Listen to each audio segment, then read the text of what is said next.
Okay, fam, NVIDIA earnings are over and the stock is down. However, before we dive into why that happened and what's going on, I just want to touch base on a couple of things. I had some people in the comments on my videos and my posts saying that NVIDIA didn't do well and that it didn't age well and they're shocked that the stock went down and that I was wrong. Listen, I told you guys in the previous video to buy puts. I said NVIDIA has a very high chance of beating earnings, which they did. And I said they have a pretty high chance of rallying, but they also have a chance of dropping, so buy puts. So let's just be honest. If you didn't buy puts on my previous video on NVIDIA and you took the risk, I'm sorry. I really don't like it when people lose money, but I told everybody the best strategy on NVIDIA is to buy the shares, buy the puts, and sell a call, or buy the shares, buy the puts, and wait to see what happens. And if the stock goes down, sell the puts the following morning to recoup your losses. So I did not say that NVIDIA was going to run for sure. Now, NVIDIA is going to recover by the end of this week and into next week. You'll see some recovery. It's going to happen. Might take a little bit longer than normal, but it will. A firm ran just like I said it would, and they crushed earnings, almost breaking even at zero. Like it's a 40-cent beat, which is crazy for a firm. I'm going to go over in the video today exactly why NVIDIA fell, even though they beat the earnings. If you guys are having trouble understanding the reasons, even though I'm explaining them, on why the earnings didn't really have a positive effect on NVIDIA, if you're having trouble understanding the market sentiment, the psychology of the market, and exactly what's going on surrounding NVIDIA and other trades that are similar to this one, whether you're an intermediate, a beginner, or you've been trading for a while, if you're having difficulty in the market, I would love to help you, fam. You guys can sign up for my full Discord training course and one-on-one coaching at any time at investorcorey.com. Right there on the screen or in the information box below is where the link is. Limited spots remain. And I just launched my masterclass boot camp. Only 6 spots remain there. So if you guys are interested in growing your knowledge and your financial wealth, you guys can do so at any time. This is what I love to do, is help people grow their financial wealth and their financial freedom. Like I said, you guys can sign up at any time, investorcorey.com or in the information box below. My students make profits between 5 and 15% in their first month, and they're up to 25 to 30% by month 2. I am driven every day to help everyone like you succeed. So NVIDIA's stock could see the worst post-earnings drop in 2.5 years. I'm going to read you guys verbatim, but first I want you guys to understand that return on investment is really what earnings boils down to and why the stock has dropped. NVIDIA's operating margin was quite high, but it's narrowed from the previous quarter. The pace of NVIDIA's sales growth has also been slowing for the previous 4 quarters. Let me read verbatim so you guys can understand exactly what's going on. NVIDIA's $30.04 billion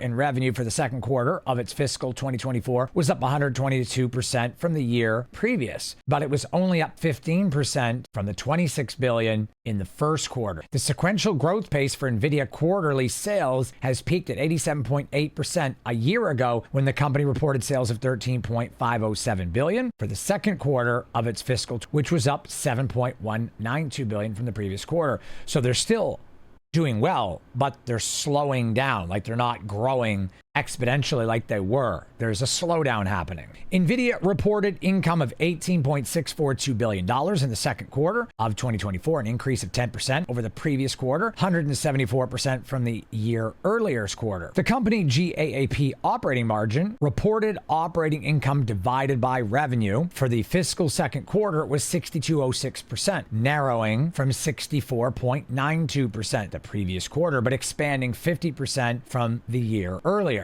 NVIDIA's operating margin for the fiscal second quarter was high among the 67 companies in the S&P 500. Information technology sector, VeriSign, had a higher operating margin of 71%, the most recent reported quarter according to data provided by FactSheet. NVIDIA also said something about the third quarter, which also has institutions and investors, hedge funds, a little bit worried. In light of the company's fiscal third quarter revenue outlook, with CFRA analyst Angelo Zeno noted would mark less than a 10% sequential increase. So less of an increase than this quarter was over the previous quarter from what was seen in the last quarter. So there is a chance for acceleration in the fiscal fourth quarter. CFO Colette Kress wouldn't say as much in response to a question on the company's earnings call, but she did drop some crumbs about the January period. Given demand expectations, NVIDIA has visibility into a growth opportunity in the fourth quarter, she said. The company will also also have early shipments of its new Blackwell chip. So essentially, NVIDIA is going to slow down now. It might recover a little bit, work its way back up. There's a chance it could run or drop, but it's looking like the third quarter guidance isn't quite what they expected. They've had to fix some things with the Blackwell GPU. And although data centers and growth there is accelerating, these Blackwell chips are delayed. And it looks like the fourth quarter is where all the magic's going to happen, and that report isn't going to happen until January. So there is a good chance that if you're holding NVIDIA right now, you might be bag holding NVIDIA until pretty close to December, maybe October, November, depending on how the third quarter goes. But there is a chance that things could settle down. However, with rate cut happening in the next couple of weeks, by the time NVIDIA posts its third quarter results in a couple of months, there's going to likely be at least one, maybe even two rate cuts. And if PMI data and FOMC meetings are good, there's a good chance NVIDIA will recover and work its way back into low to mid 120s anyway. And if the third quarter earnings are good and the guidance is good for quarter four, we'll work our way back up into the 130s again. So overall, to keep it simple, I would say somewhat likely that between now and December, the stock is going to stay somewhere between 105 and 115. Right where it's at now, 115 to 118 is probably the ceiling. Maybe not, but it looks like that's what's going to be happening. So if you're holding on to NVIDIA, this is a long game. Dollar cost average. If it drops to 110, add 100 shares. If it drops to 105, add 100 shares, because come January, it's likely to print. Once Blackwell is fully launched, shipped, going out there, and we have revenue estimates from the third quarter, things are going to get better. And as we go into the fourth quarter results in January, things are going to get even better. This is a good long-term play over the next 6 to 8 months, but it's hard to say what's going to happen right now. I believe the markets are going to take some time to recover on this. Maybe it recovers a little bit faster, but you can't go wrong dollar cost averaging or selling puts on NVIDIA. It was said Wednesday the board of directors has approved $50 billion in a stock buyback. The computer chip giant announced the share repurchase as part of its fiscal second quarter earnings, in which it reported earnings and guidance that surpassed Wall Street expectations.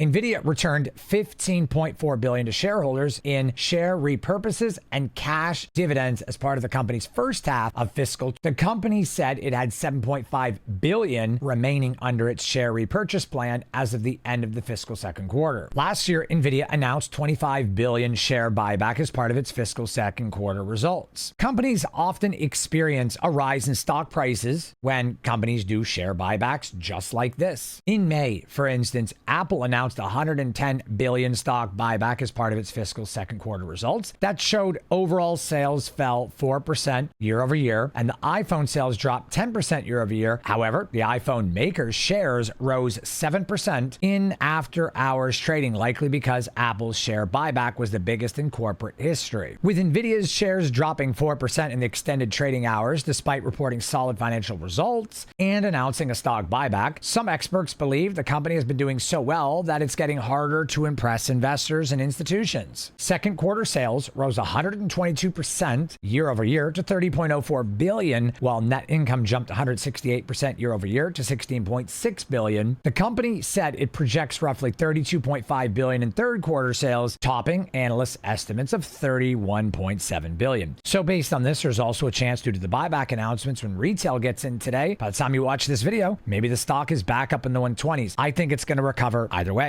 But like I said, it's very hard to gauge NVIDIA, and it's very hard to gauge the market, which is why I say you buy shares, wait for the stock to go up a little bit, buy puts, and then let it run. If it doesn't run, then you've got the puts to protect you on the downside. Running the collar strategy is very safe, as it's hard to kind of guess where the market's going to go. And a lot of the time, it's difficult on earnings because anything can happen. You really can't predict the market. Remember, timing the market's not as good as time in the market. Time in the market always beats timing the market. That's the way it is. So if you guys are invested in NVIDIA right now, hold dollar cost average, sell puts, and then as things get better as the year progresses and we get into the new year, then you can sell for big profits. I think 2025 is going to be a very big year for NVIDIA, and I think we're likely going to see a lot of recovery this week and next week from the earnings anyway, as NVIDIA is a very strong company, and you cannot go wrong holding NVIDIA or AMD for that matter. And although NVIDIA did fall after beating the earnings, I think they're going to recover, and there's nothing to worry about fam. NVIDIA is a solid company. Maybe it goes down a little bit more, but in the long run, it's all noise and doesn't really matter because come third quarter and fourth quarter, it's going to be back up yet again. If you guys are having trouble understanding what I said in this video, or maybe you're having trouble investing and trading and you're not profitable, whether you're a beginner or been in the stock market for a while, I would love to help you grow your financial wealth. I offer a full training course, Discord, to surround yourself with like-minded people just like us, as well as full one-on-one coaching to help you guys achieve your financial freedom that you ultimately deserve. You guys can sign up at investwithcorey.com right there on the screen or in the information box below. I look forward to speaking with you. Remember, it's a serious mentorship. All of my students are up between 5-15% their first month and up to 25% by the end of the second month. This sounds like something you're very interested in. I would love to help you. You have to be serious and you have to commit. I'll see you soon, fam. Don't worry, I know this video is over, but I picked you another one, and that video is right there. Click it. I'll see you over there. Remember, till the next video, let's grow our wealth together, fam.